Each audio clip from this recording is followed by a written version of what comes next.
Hari ini kita secara khusus memperingati satu hari di dalam kalender gerejawi yang disebut sebagai The Trinity Sunday. So this morning we will commemorate this event in the church calendar, what is called the Trinity Sunday. Jadi setelah kita memperingati kematian, kebangkitan, lalu kenaikan Tuhan Yesus dan Pentakosta, So after we have commemorated the death, resurrection, and the coming of the Holy Spirit on the Pentecost, maka gereja itu mengkhususkan satu hari di mana kita berusaha untuk mengerti bagaimana sejarah keselamatan itu dimengerti secara komprehensif, khususnya di dalam mengerti tentang kejamakan pribadi Allah. so as a church we want to know now further the history of salvation to be understood in the plurality of the Godhead. Dan ini merupakan satu hari yang sangat unik karena kalau saudara melihat di dalam kalender gerejawi, biasanya kalender gerejawi itu disusun berdasarkan events, tetapi hanya Trinity Sunday itu merupakan satu-satunya hari yang ditetapkan untuk memperingati satu doktrin. So this is quite unique because normally in the church calendars, the events are scheduled according to their timing, but this Trinity Sunday is a special that in the sense that it is celebrated on that day. No, so if you look at the church calendar, then you will know that all the church calendar usually they are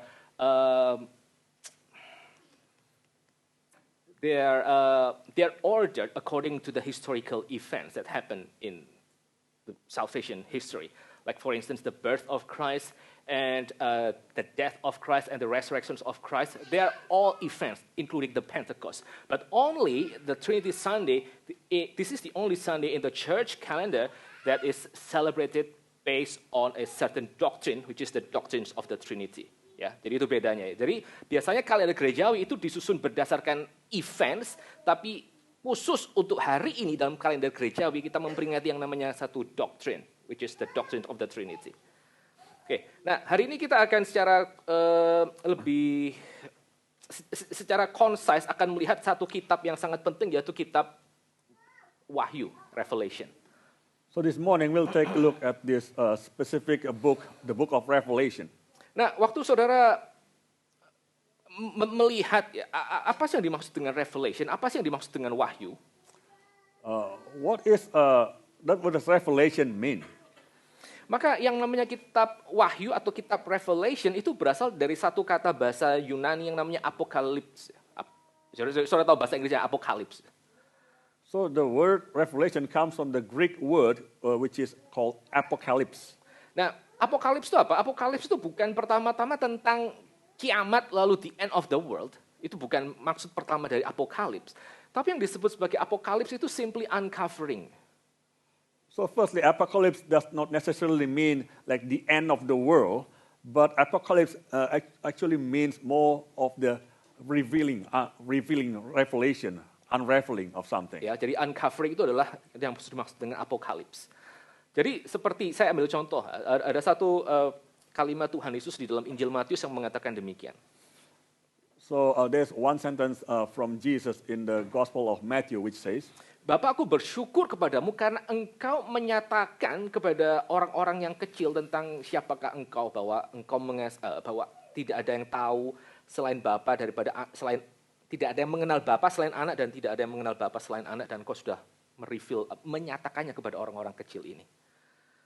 Father, I thank you that you have revealed that because no one knows the Son except the Father, and no one knows the Father except the Son, but you have revealed this to these little children. Nah, itu termasuk apokalips itu. Menyatakan siapa Bapa dan Anak kepada kita, itu merupakan bagian dari apokalips. Jadi apokalips itu not necessarily harus berarti end of the world. That is apocalypse. That is to reveal the Father through the Son. That is what's called apocalypse. So apocalypse does not necessarily mean the end of the world. Pada waktu kita mempelajari kitab Wahyu, ya di dalam bagian-bagian kitab Wahyu itu ada episode-episode yang bicara tentang the end of the world. When we read the book of Revelation, there are episodes which speak about the end of the world. Tapi juga ada bagian-bagian di mana kitab Wahyu itu hanya mengungkapkan sebetulnya apa sih yang realitas sesungguhnya ini dari kacamata Allah.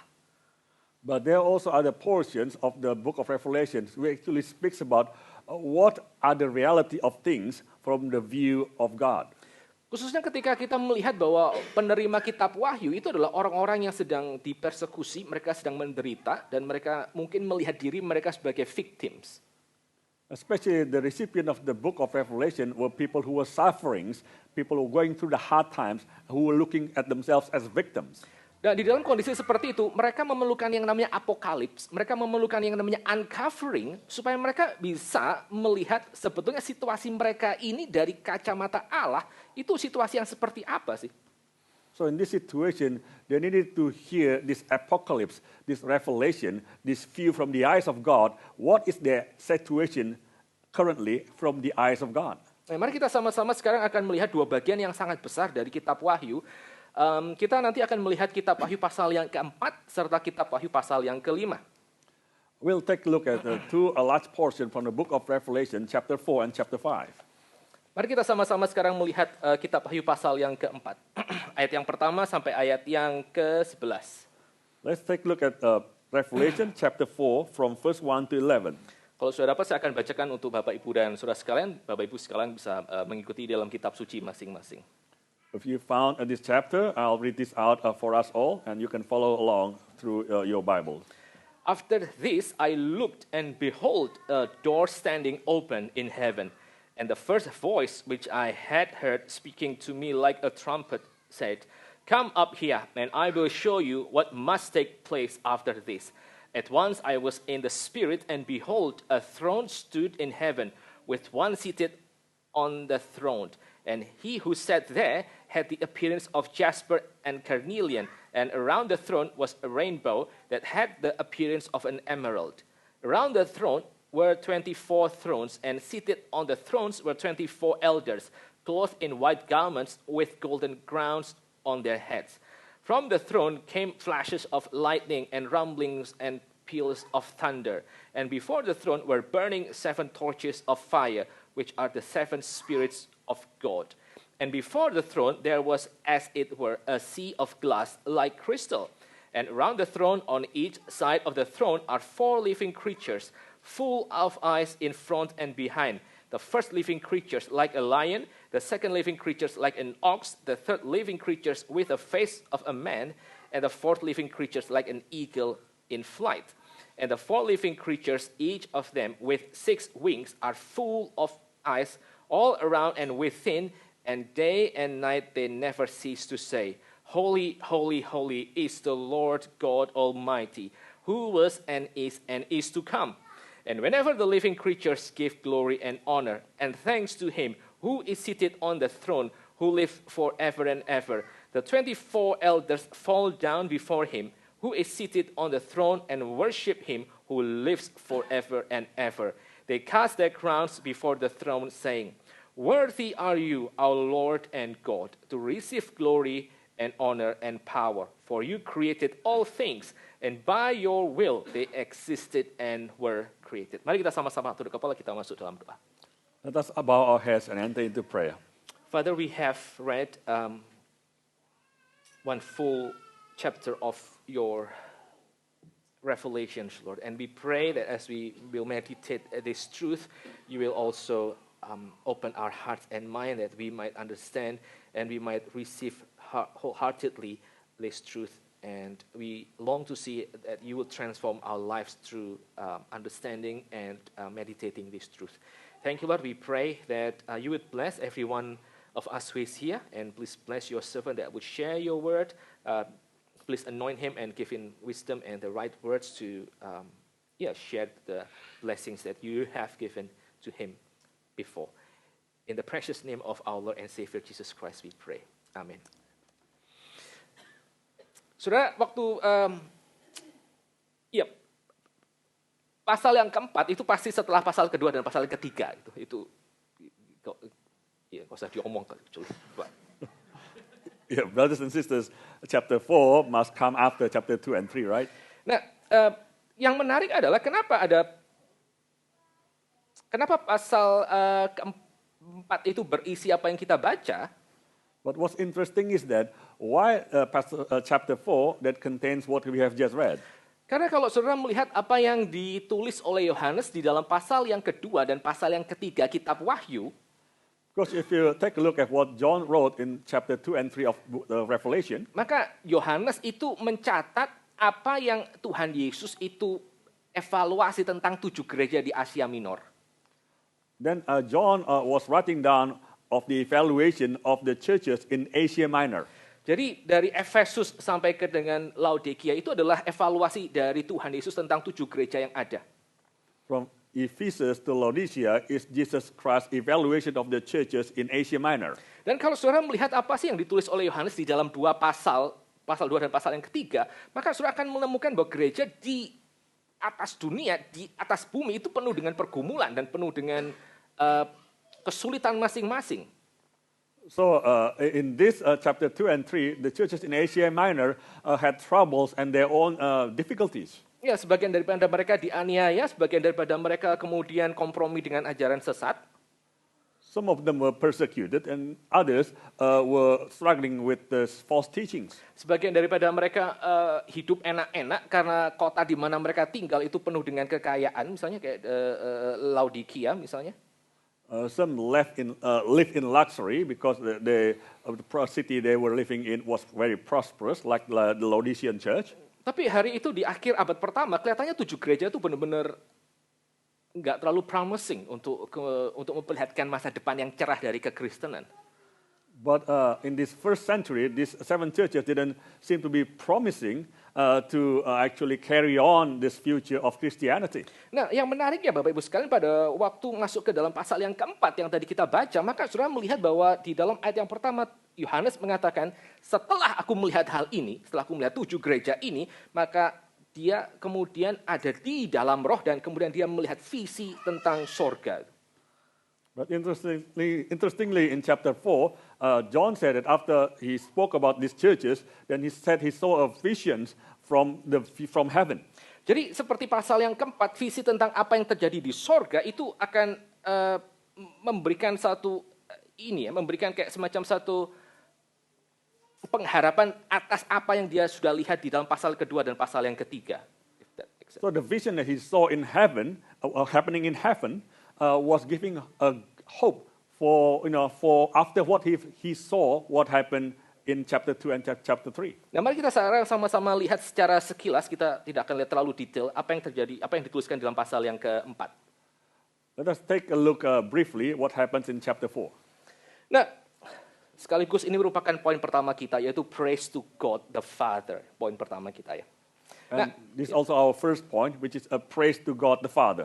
Nah, saudara, waktu saudara sekali lagi melihat di dalam pasal yang keempat, maka saudara akan menemukan bahwa Yohanes itu dikatakan dia ada di dalam roh, ayat yang kedua. So in chapter 4, it is said that John was in the Spirit, the first 2. Dan pada waktu dia ada di dalam roh, waktu dia ada in the Spirit, maka dia memperoleh visi tentang suasana sorga itu. So when he was in the Spirit, he had the view of heaven. Dan apa yang Yohanes lihat, maka pertama-tama Yohanes itu melihat ada dia yang duduk di atas tahta. So firstly, John saw him who sat on the throne. Dan kalau saudara nanti melihat terus sebetulnya siapa yang duduk di atas tahta yang dilihat oleh Yohanes dalam pasal yang keempat, itu tidak lain adalah Allah sendiri, Allah Israel sendiri.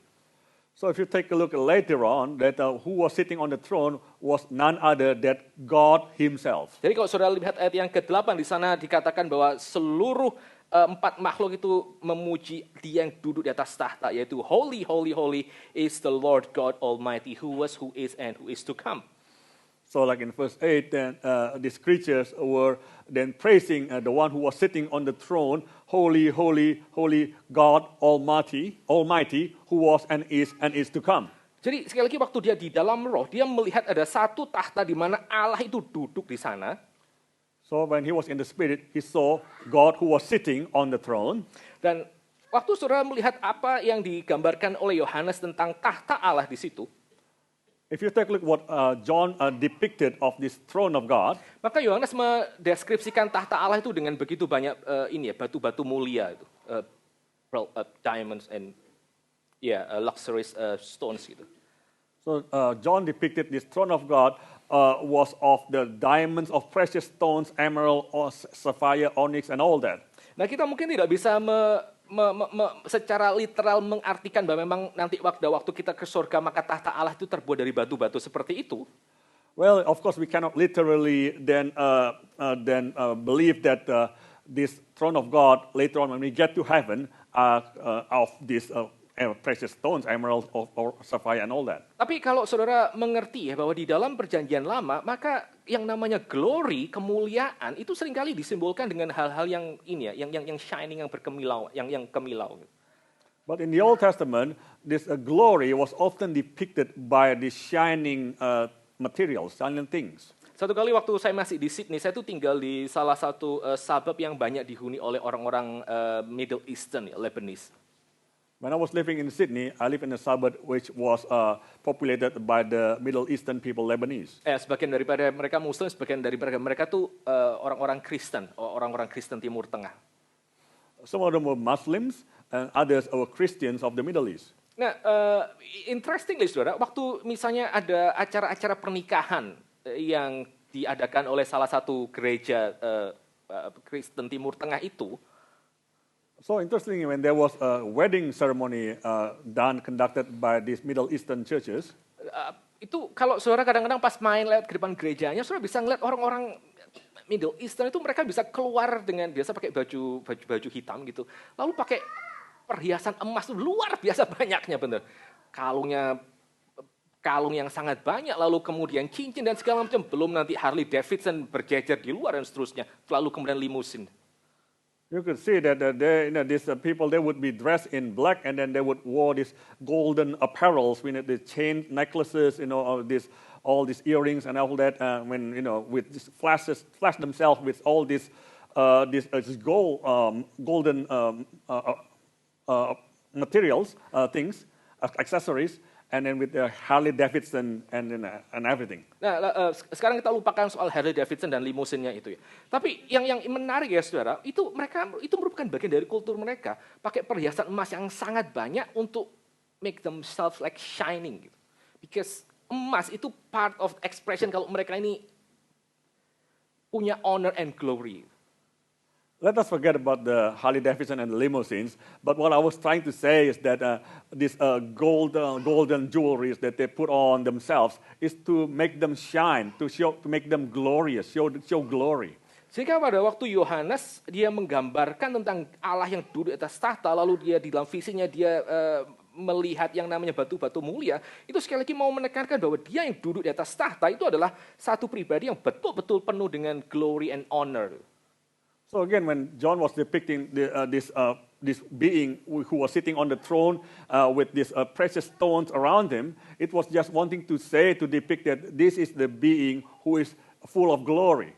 Dan kalau saudara membaca lagi, apa yang terjadi di sekitar tahta Allah, itu dikatakan ada dua pihak yang kemudian mereka sama-sama memuji Tuhan. So on this throne, there are two parties who were praising God together. Yang pertama, saudara, itu ada yang disebut sebagai 4 makhluk ya, 4 living creatures dengan masing-masing punya 6 sayap. The first group is the 4 living creatures who each had 6 wings. Dan kalau saudara melihat 4 makhluk tersebut, maka setiap makhluk itu mirip dengan satu creation di dalam dunia ini. So each of these 4 living creatures then mimics one of the type of creation in this world. Saya bacakan ya, misalnya ayat yang ke-7 dan ayat yang ke-8 itu mengatakan bahwa makhluk yang pertama ini adalah makhluk yang paling dekat dengan tahta Allah itu. Makhluk yang pertama itu adalah punya kemiripan seperti singa. Now for 7 and 8, the first creatures it is said that has the look of a lion. Lalu makhluk yang kedua itu punya kemiripan seperti lembu ya, ox. Whereas the second creature was like an ox. Lalu makhluk yang ketiga itu punya kemiripan seperti manusia, dan makhluk yang keempat itu seperti eagle.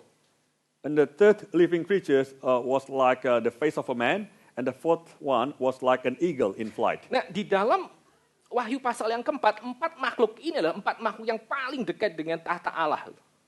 And in Revelation, these four living creatures were the closest, the creatures which were the closest to God, to the throne of God. Dan para komentator kitab suci mengatakan siapa sebetulnya empat makhluk ini? Itu definitely mereka merupakan angelic beings. The biblical commentators was saying that who are these four living creatures? Obviously, they are angelic beings, Yang pasti lebih tinggi dari para angel yang lain. which were definitely higher in their level from the other angels. Tapi para komentator itu mengatakan bahwa penampakan mereka yang seperti empat makhluk yang ada di dalam dunia, mulai dari singa, sapi, manusia, dan juga eagle, itu sebetulnya mereka merupakan representasi. Mereka punya fungsi representasi untuk mewakili semua ciptaan yang ada di muka bumi itu. But the commentators said that their appearance, which were like the lion and the ox, man and eagle, were actually the representation of all creatures on this earth. Dan apa yang mereka katakan kepada Tuhan? And what did they say to God? Alkitab mengatakan bahwa mereka tidak pernah berhenti ya. Day and night, they never cease to see. Jadi siang dan malam mereka tidak henti-hentinya berseru. Holy, holy, holy is the Lord God Almighty, who was and is to come. So the Bible said that day and night they never ceased to praise and said, Holy, holy, holy, the Lord God Almighty, who was and is to come. Pada waktu di seluruh dunia, maka dunia itu penuh dengan kekacauan dan gereja itu digocoh oleh berbagai macam penderitaan dan pencobaan. Maka di sorga sana, saudara, ada yang namanya simetri, ada yang namanya keteraturan. Ketika empat makhluk yang mewakili seluruh dunia itu memuji Tuhan. So whilst there were persecution and the troubles going on this earth, on the churches, in heaven, there was this worship and praises going on by these four living creatures to God. Dan mereka memuji Tuhan dengan apa? Dengan yang namanya ini ya, Trishagion itu. Holy, holy, holy is the Lord God Almighty, who was and is to come. And they were praising God with what is called this Trishagion, this symmetry. And then, holy, holy, holy, the Lord God Almighty, who was and is to come. Saudara, kalau saudara pernah, kalau saudara mengingat apa yang dikatakan oleh Allah kepada Musa ketika Musa itu bertanya kepada Allah, siapa namamu? Kalau nanti orang Israel itu bertanya kepadaku, saudara tahu apa yang dikatakan oleh Allah? Remember that Moses asked God, what would I say to the Israelites when the Israelites said, who sent me? And do you remember what God said to Moses? Maka Allah mengatakan, I am who I am. Aku adalah aku. God said, I am who I am. Maksudnya apa? Ya dia kekal. Dia melampaui batasan waktu. What does it mean? It means that God is eternal. He goes beyond the limitation of time. Apa yang dikatakan oleh Allah di dalam kitab Exodus, dalam kitab Keluaran, itu dijabarkan, di-expand oleh Yohanes di dalam kitab ini. So what was mentioned in the book of Exodus is then elaborated in this book of Revelation. Yaitu Allah adalah dia yang who was and is to come. Dia melampaui itu. Masa lalu, masa kini, dan juga masa depan. That is the God who was and is to come, who is above time. Jadi sekali lagi ketika Yohanes di awal dia melihat ada begitu banyak pergumulan di muka bumi, pada waktu dia melihat ke sorga, dia menemukan bahwa seluruh alam semesta itu senternya hanya di tahta Allah dan semua empat makhluk itu memuji dia. Karena dia adalah Allah yang selama-lamanya tetap. So here, while John was after looking at the troubles of the churches in chapter 2 and chapter 3, so in heaven, John actually saw this scene of worship of all creatures of the earth to God. Tapi bukan hanya Tuhan Allah itu dipuji di atas tahtanya oleh keempat makhluk yang paling dekat, tapi juga ada layer yang berikutnya yang lebih lebar dari empat makhluk yang pertama, yaitu adalah 24 tua-tua. But here, not only was God worshipped by the four living creatures who were very close to the throne, but there's also another group, which is the 24 elders. Nah, 24 elders itu siapa? 24 elders itu kelihatannya juga merupakan angelic beings. Who are these 24 elders? Well, they seem to be also the angelic beings. Yang pasti ranknya itu lebih rendah dari empat yang pertama, yang lebih dekat dengan tahta. Whose level is is below the first ones, the four living creatures who are closer to the throne. Dan banyak penafsir kitab suci mengatakan bahwa 24 elders itu mewakili 12 tribe dari perjanjian lama dan serta 12 rasul. So some biblical commentators then think that these 24 elders represent the 12 tribes from the Old Testament and the 12 apostles from the New Testament. Dan 24 angelic beings itu pada waktu mereka mendengar 4 makhluk yang pertama itu memuji Tuhan, maka Alkitab mengatakan bahwa mereka melemparkan mahkotanya itu. Dan mereka memuji Tuhan dan mengatakan, "Worthy are you, O Lord and God, to receive glory and honor and power. For you created all things, and by your will they existed and were created." So these 24 elders, then after they heard these four living creatures then worship God, then they all cast their crowns before the throne and saying, "Worthy are you, our Lord and God, to receive glory and honor and power, for you created all things, and by your will they existed and were created." Saudara, di dalam zaman itu, maka istilah "worthy are you" itu biasanya digunakan untuk praising Caesar. Jadi kalau kaisar itu masuk ke satu kota, maka seluruh orang-orangnya menyambut kaisar, mereka akan memuji kaisar dengan kalimat pertama ini, "Worthy are you, O Caesar," karena ini dan itu. So at that time, these words, "Worthy are you," were actually used for Caesar. So then when Caesar come into the city, then the people would praise and worship Caesar by saying, "Worthy are you." Tetapi di dalam bagian ini, maka yang frase itu ya, "worthy are you" itu digunakan untuk memuji dia yang duduk di atas tahta, yang punya tahta asli yang sejati, itulah yang layak untuk menerima pujian dan semua hormat dan semua kekuatan. Bukan Caesar. But here, "Worthy are you" are given to the one who is truly worthy to receive these praises and honor, not Caesar. Dan kenapa Allah itu layak untuk menerima semua hormat dan kemuliaan serta kekuatan? Karena dia sudah menciptakan segala sesuatu, kata 24 elders tersebut. And why is God worthy to receive glory and honor and power? It is because God has created all things, and by His will they all existed and were created, according to Dan the karena Allah 24 itu elders. sudah menciptakan segala sesuatu dan Allah itu berdaulat atas segala sesuatu, maka tidak ada jalan lain kecuali semua yang diciptakan oleh Tuhan itu diwakili oleh 4 makhluk dan 24 tua-tua itu memuji Tuhan karena karya penciptaan yang luar biasa yang dia itu kerjakan. Because how God had created and sustained and sovereign over all things, so there's no other way other than the whole creation, which is represented by the 4 living creatures and 24 elders, then worship God. Di dalam pasal yang keempat kita melihat Allah itu dipuja, Allah itu disembah dan Allah itu dirayakan karena karya penciptaan yang dia kerjakan. So on chapter 4, we see that God was worshipped and celebrated because of the work of creation that God did. Apa hubungannya dengan pergumulan Yohanes di pasal yang kedua dan pasal yang ketiga? What has it got to do with John's struggles in chapter 2 and 3? Waktu Yohanes itu melihat gereja itu dianiaya oleh kekaisaran Romawi, oleh misalnya agama Yahudi, dan dikocok oleh ajaran-ajaran sesat dari orang-orang lain misalnya.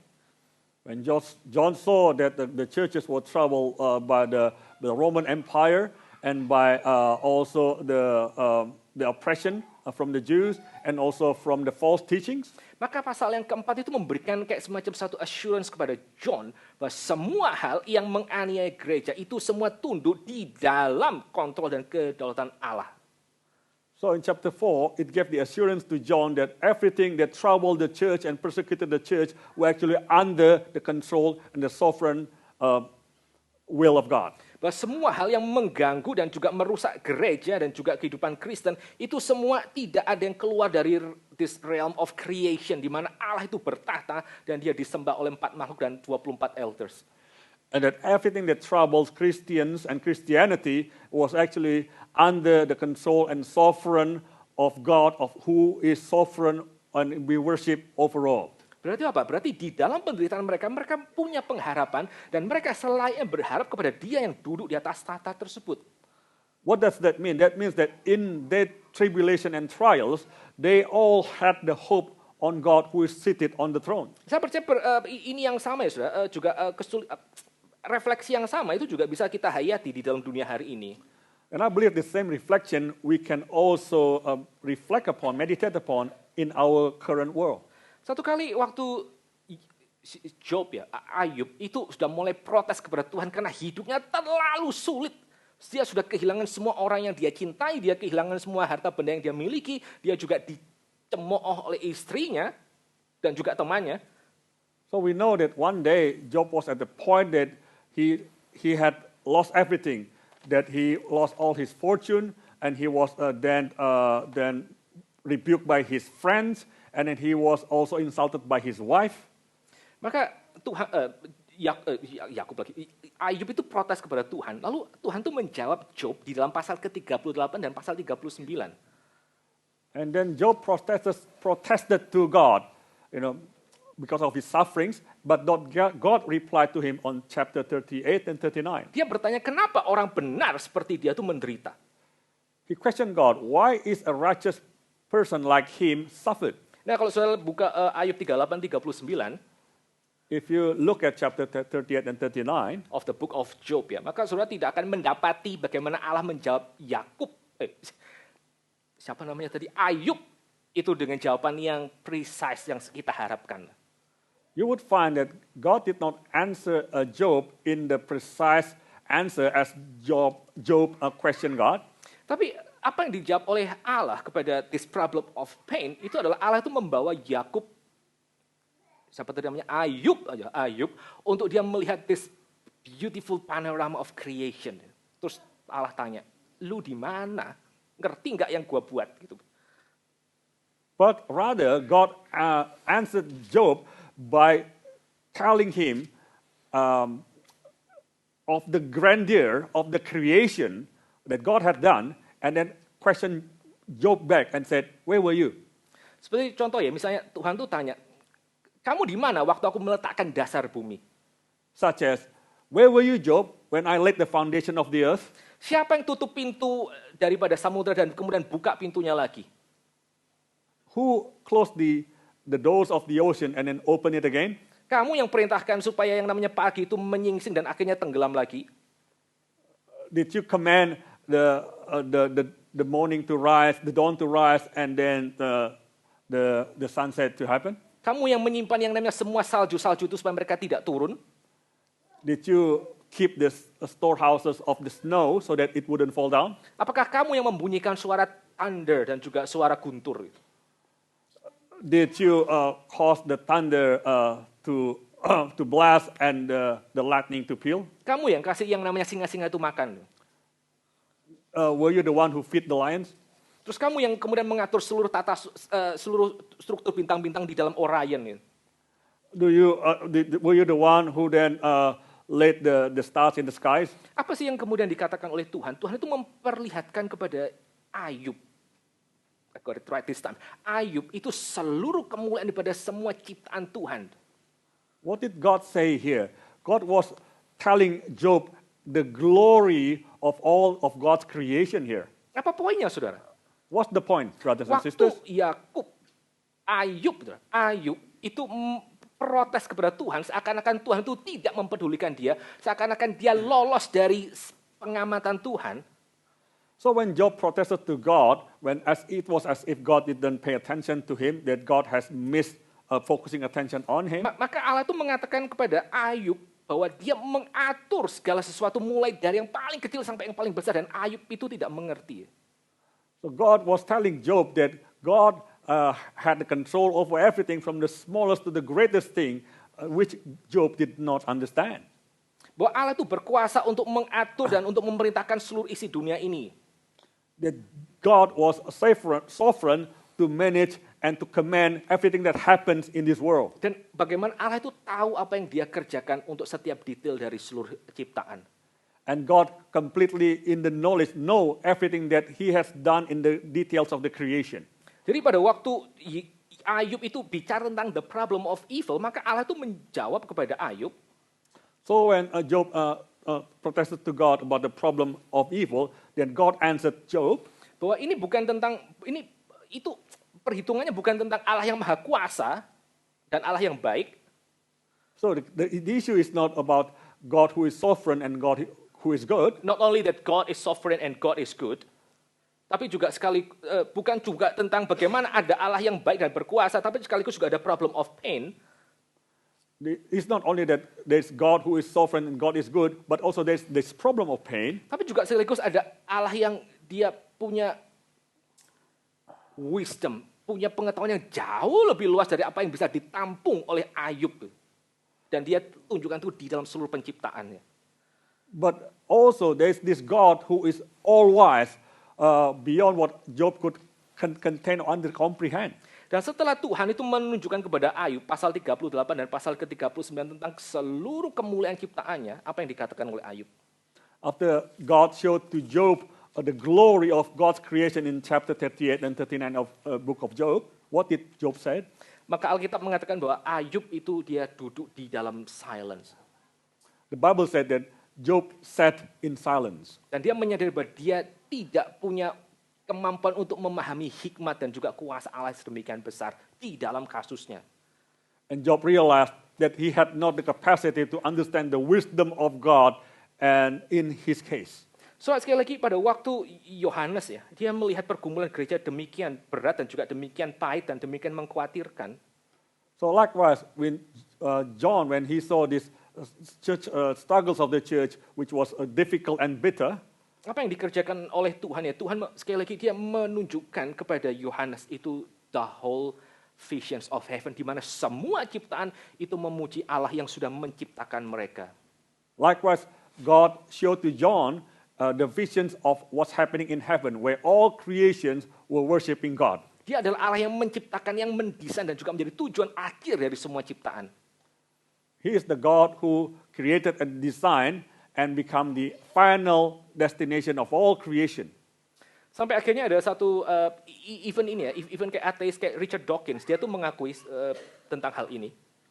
Even an atheist like Richard Dawkins that says this thing, he acknowledged this thing. Iya, bahwa sebetulnya kalau kita tuh melihat yang namanya dunia ciptaan, itu kalau kita tidak hati-hati, kita tuh akan terbujuk dan kita akan teryakinkan tentang ilusi dari desain dan juga tentang planning. Kata Richard Dawkins.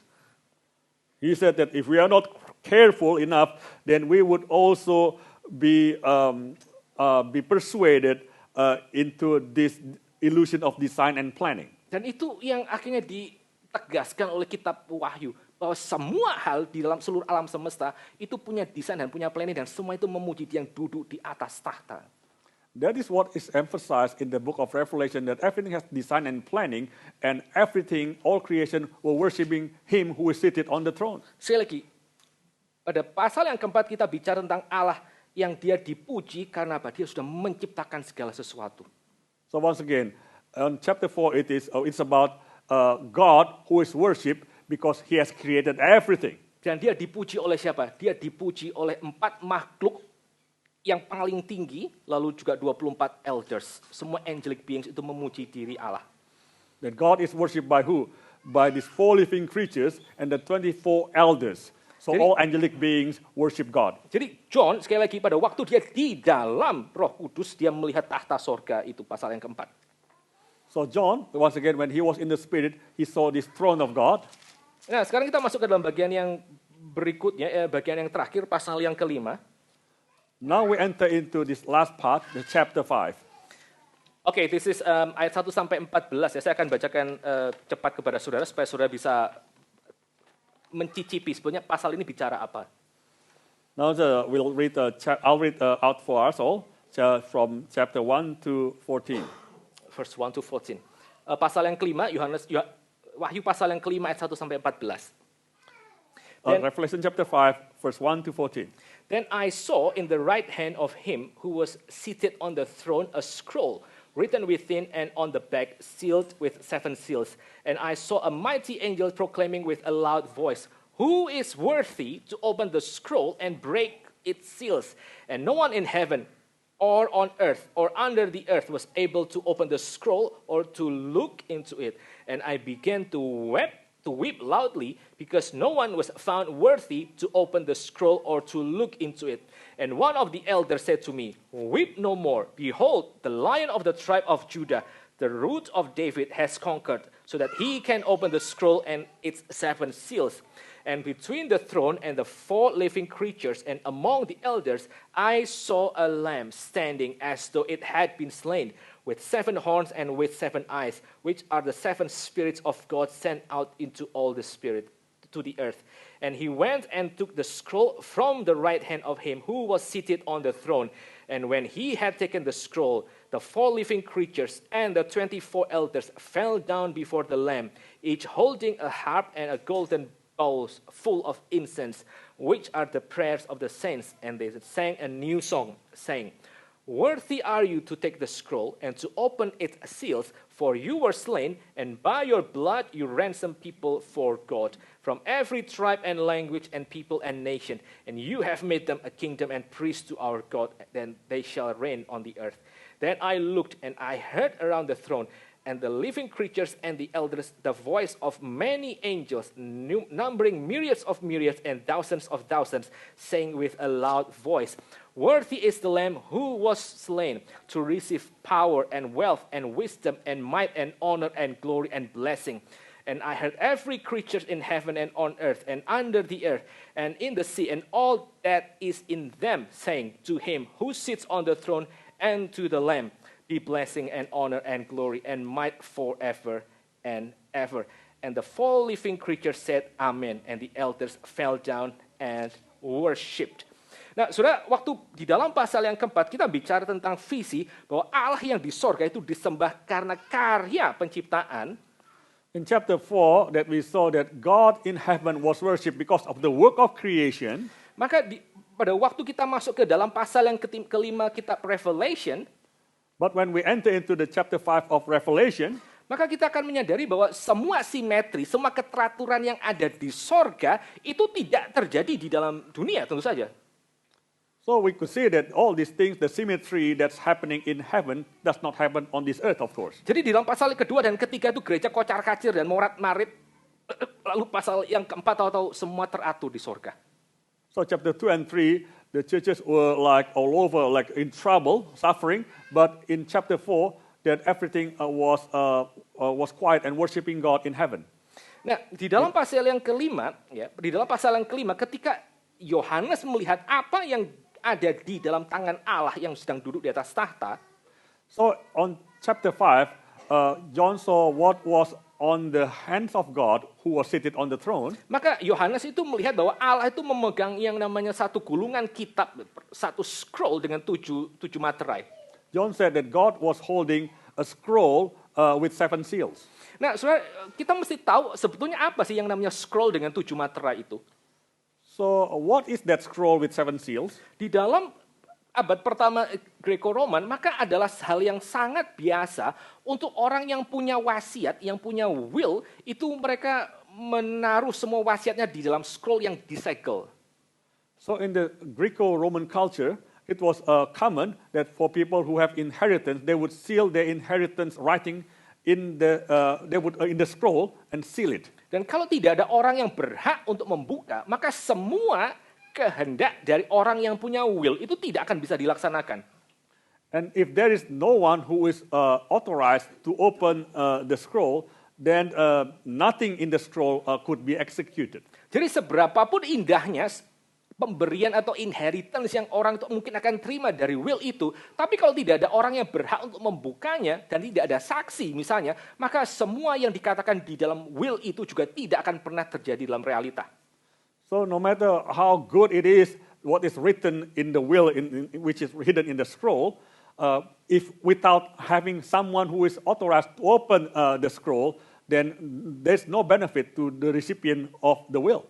Sehingga pada waktu Yohanes dia menyadari bahwa pertanyaan yang dilontarkan oleh malaikat yang besar itu, siapa sekarang yang worthy, yang layak untuk membuka gulungan kitab dan membuka segelnya, itu tidak ada yang bisa jawab. So when John then realized that when this angel was asking who is worthy to open the scroll, which was sealed, then and no one was able to answer, maka kita bisa mengerti kenapa dia tuh betul-betul frustrated dan juga broken hearted ya. Dia menangis dengan sekencang-kencangnya.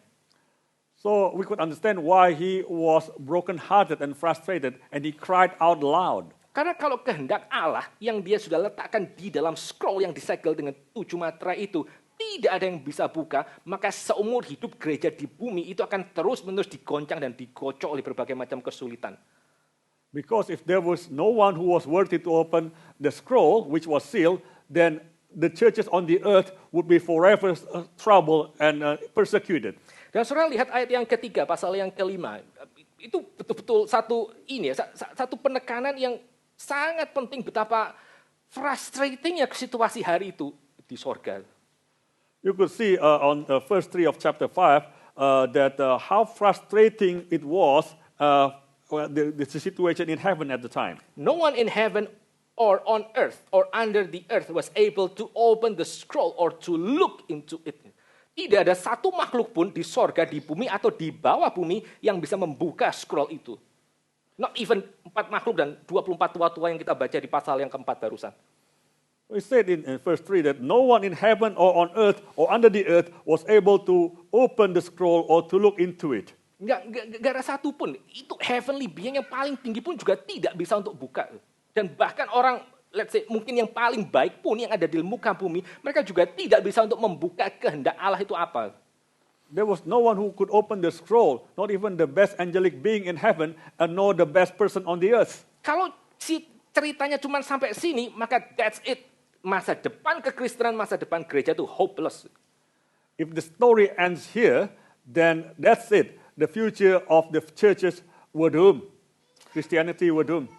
Tapi pada waktu Yohanes melihat visi yang seperti itu, dia memperoleh satu penghiburan ketika salah satu dari 24 elder itu mengatakan kepada Yohanes. But when John saw this vision, he had this comfort when one of the elders said this to John.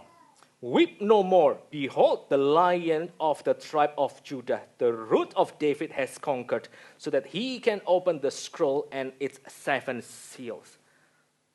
Pengharapannya, saudara, ada singa dari suku Yehuda itu, akar Daud, yang sudah menang, sehingga dia layak untuk membuka scroll itu. So the great thing is that there is this Lion of the tribe of Judah, the Root of David, who has conquered so that he was worthy to open the scroll and its 7 seals. Yohanes mendengar ada singa dari suku Yehuda. So John said there was this lion from the tribe of Judah.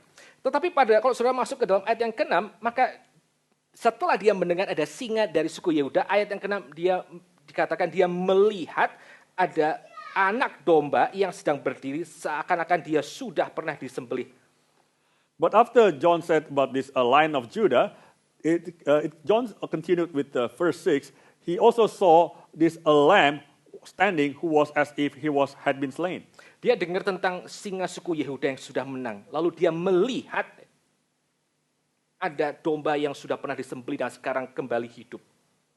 So he saw firstly this Lion of Judah, and then later on he saw this lamb who, as if he had been slain, but has come back to life. Apa yang didengar oleh Yohanes itu dijelaskan dari apa yang dia lihat. So John explained what he saw. No, what John heard explains what he saw. Apa yang Yohanes dengar itu menjelaskan apa yang dia lihat, dan juga sebaliknya apa yang dia lihat itu juga menjelaskan apa yang dia dengar. So what he saw explains what he heard, and what he heard explains what he saw. Pada waktu Yohanes itu mendengar bahwa yang bisa untuk membuka scroll itu adalah singa dari suku Yehuda. So when John said that, who could open the scroll was the one from the tribe of Judah. Maka ini bukan satu gambaran yang biasa, saudara. This was not an ordinary scene. Karena apa? Karena di dalam perjanjian lama Allah itu menggambarkan dirinya juga sebagai singa. Because in the Old Testament, God also depicted himself as a lion. Saya coba buka satu ayat ya dari Isaiah chapter 31 verse 4. Satu ayat ini saja. Let's take a look at Isaiah 51 verse 4.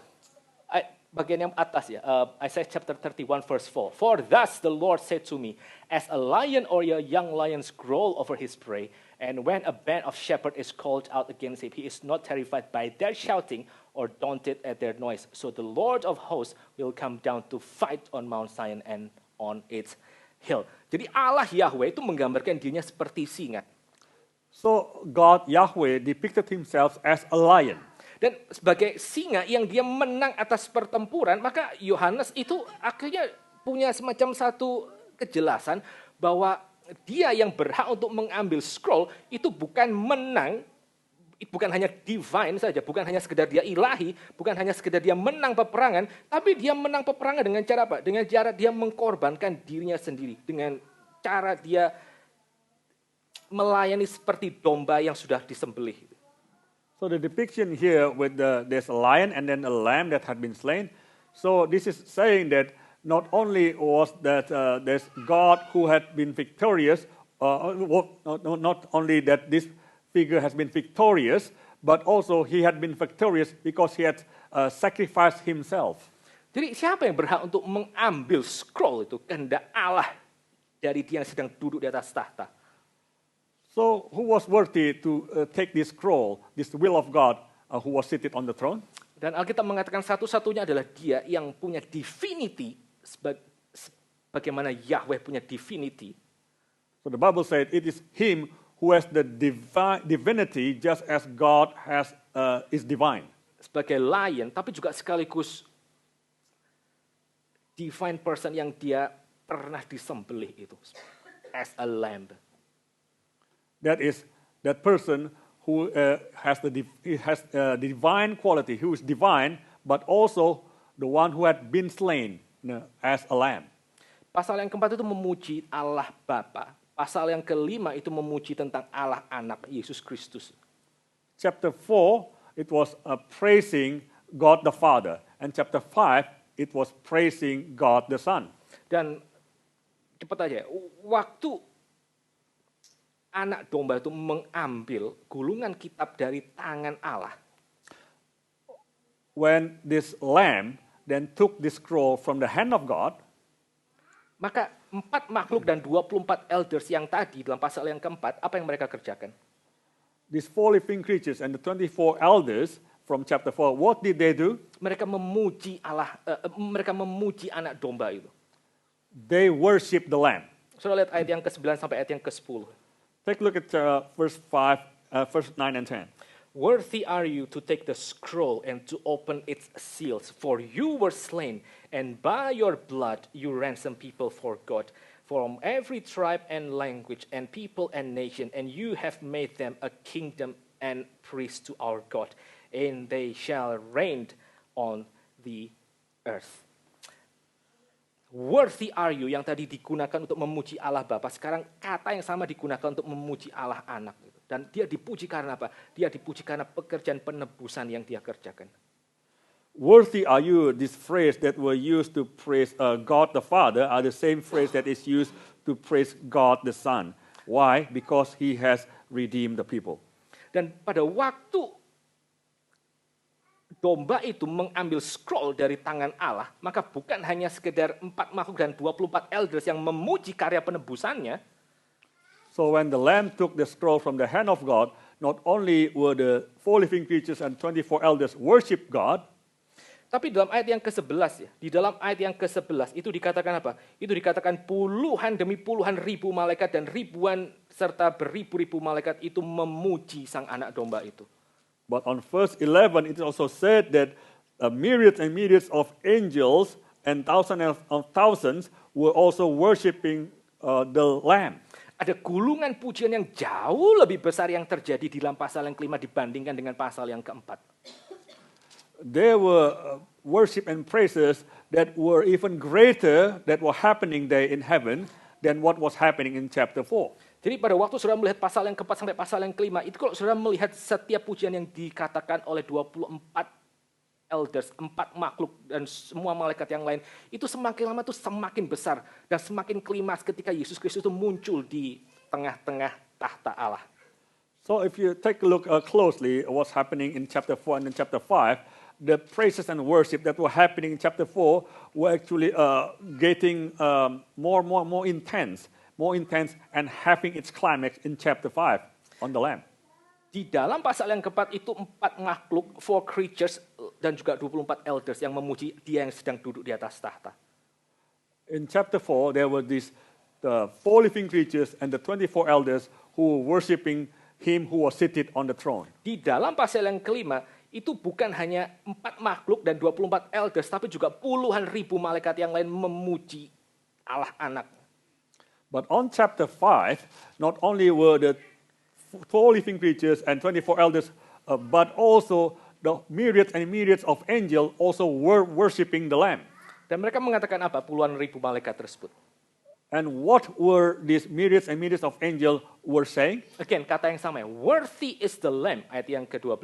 Worthy is the Lamb who was slain to receive power, wealth, wisdom, might, honor, glory, and blessing. What did these myriads and myriads of angels saying? They were saying, worthy is the Lamb who was slain to receive power and wealth and wisdom and might and honor and glory and blessing. Sama seperti Allah yang sedang duduk di atas tahta itu layak menerima pujian. Maka dengan demikian anak domba pun itu juga layak menerima semua kemuliaan. Just like the God who was seated on the throne was worthy to receive all the glory and blessings, likewise the Lamb was also worthy to receive all the glory, blessing, and honor. Dan saudara perhatikan ada 7 kata yang digunakan untuk memuji sang anak domba. Dan kalau saudara tahu, 7 itu angka yang sangat penting di dalam Jewish thought.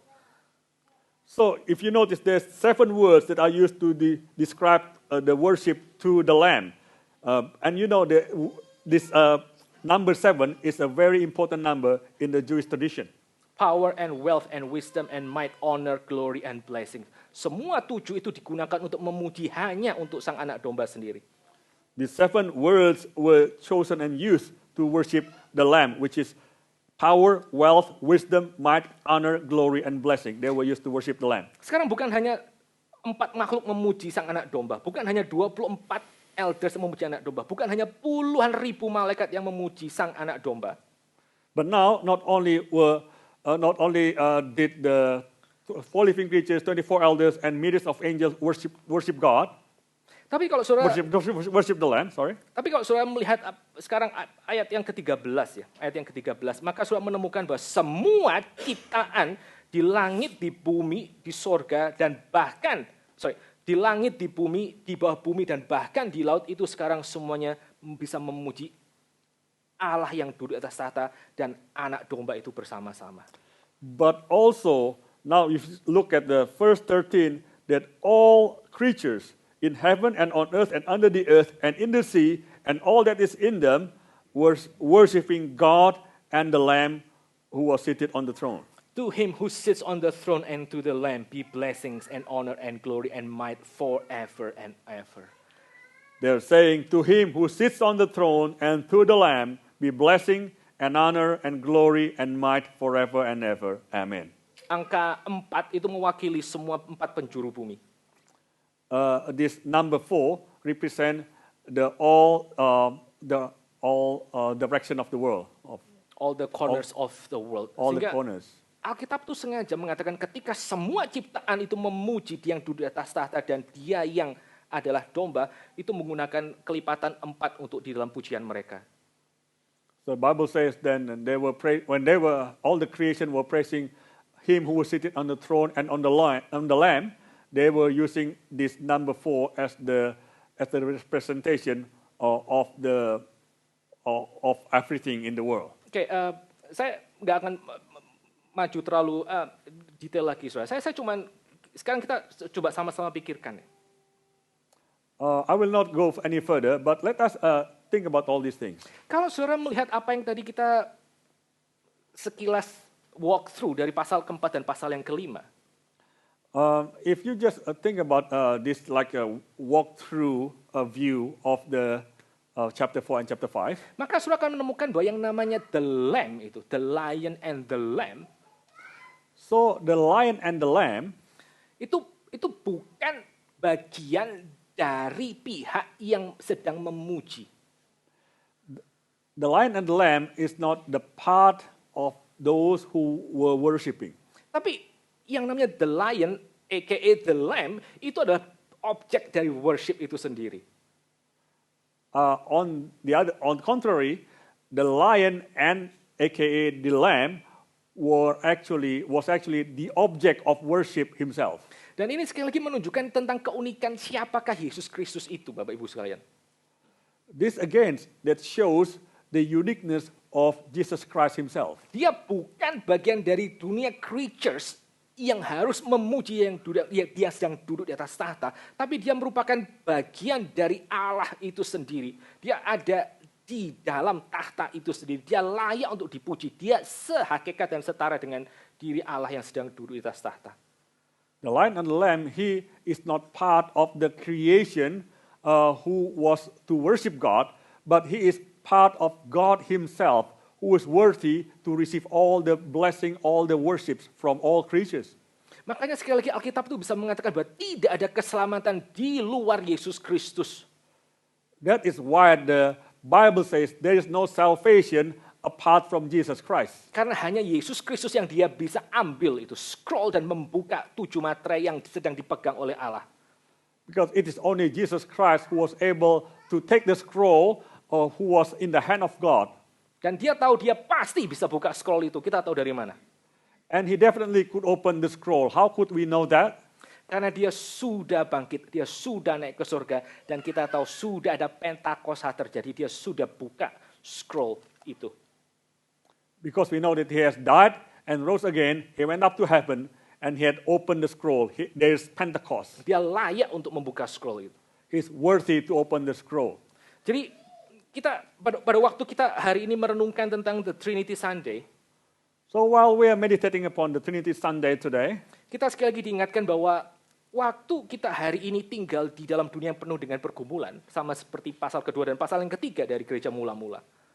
We are reminded that as we are now living in this world full of struggles and difficulties, like the church in chapter 2 and 3, maka kita sekali lagi mengingat bahwa yang namanya kehidupan Kristen, Christian life itu is a life of victory. we can remember that the Christian life is a life of victory. Tidak berarti saudara akan bebas dari berbagai macam pergumulan, air mata, dan juga kepahitan.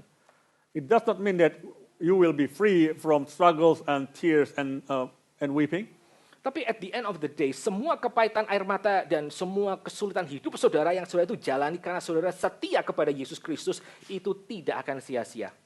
But at the end of our life, all the tears and sorrows and troubles that we have gone through in Jesus Christ will not be futile. Sama seperti Ayub yang dia harus menutup mulutnya setelah Allah itu memperlihatkan semua panorama dari the whole creation. Just like Job, who had to shut his mouth after God had laid out to Job the panoramic views of all the creation. Saudara bayangkan ya, kalau hari itu Ayub setelah dengar apa yang Allah itu kerjakan di dalam penciptaan, dia harus sit in silence. Saudara bisa bayangkan apa yang dia bisa perbuat.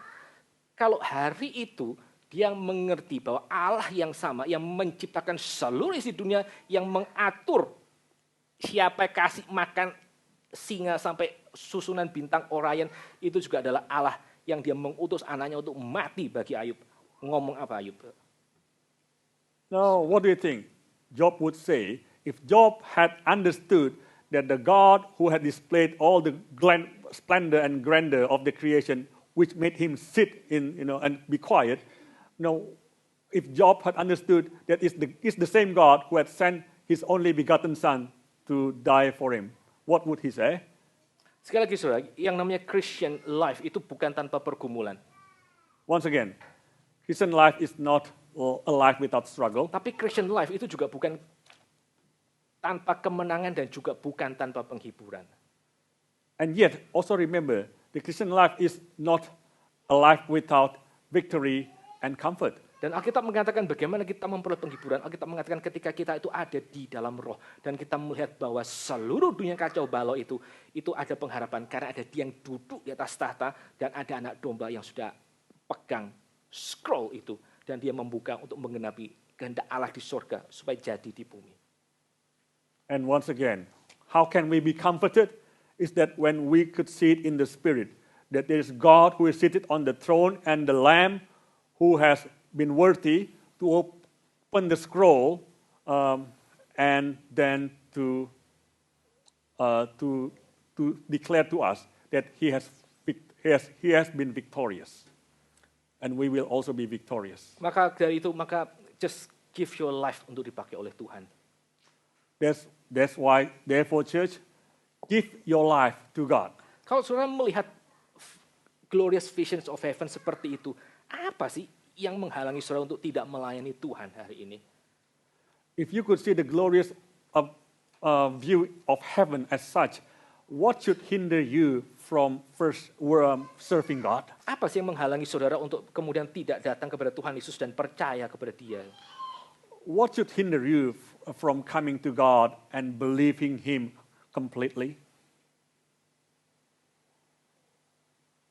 Kepahitan macam apa yang menghalangi kita untuk belajar bersukacita di dalam Dia? What bitterness that should hinder you from rejoicing in Him? Mari kita sama-sama duduk kepala, kita berespon kepada Tuhan. Let us bow our head and respond to God. Father, we come to your presence, Lord, and we ask you to bless us one more, Lord.